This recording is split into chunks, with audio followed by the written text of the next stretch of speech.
to take all of you, sure enough, down to Grinder's Switch. When you get there, you'll know it. It's the finest town you ever seen.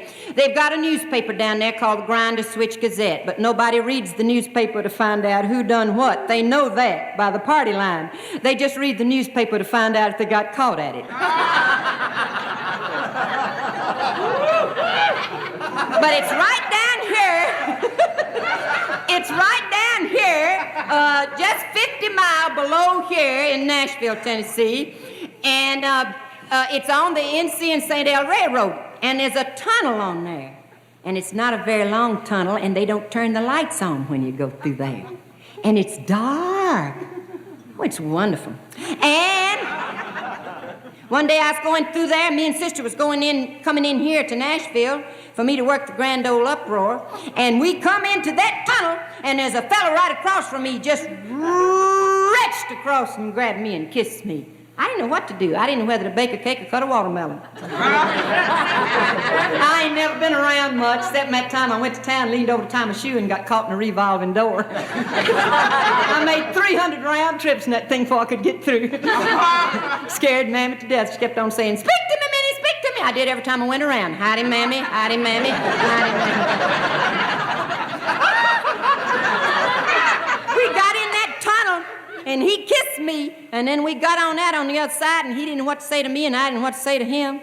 And pretty soon he said, "You know that tunnel back there cost over $1 million?" And I said, "You know it is worth every cent of it." That was the day, though. Woo! We got on in closer to Nashville, and there was a train stopped, and it started up again. The fella got on there, and he had a handkerchief over the bottom part of his face and had a gun in each hand. He said, "I'm going to rob all the men and kiss all the women." And Sister jumped up and said, "Oh, no, you can't do that." I said, "Sit down, Sister, who's robbing this train?" You know, I've been scared every time I've ever come up here to Nashville, Tennessee from Grinder's Switch. 22 years ago, I was scared when I come up here. I was scared something would happen to me. Now I'm scared it won't. Most generally, it don't. No, there was a handsome man out there. Now, don't give me that stuff. There was a handsome man out there. Yes, sir, and I walked a little faster, and he walked a little faster, and I walked a little faster, and he walked a little faster. I'd have caught him if a fire truck hadn't gotten in the way. No, I turned around, I said to him, I said, "Didn't you kind of give me a funny look?" He said, "Lady, you've got a funny look, but I didn't give it to you." Oh, I can't help the way I look. When they passed around looks, I thought they said books, and I said, "Give me a funny one."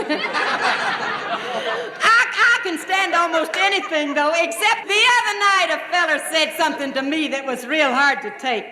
He said I looked like I'd washed my face real good and forgot to iron it. That really hurt. Well, I got all excited one night. A feller told me that I looked like a breath of spring, and you know that always sounds good.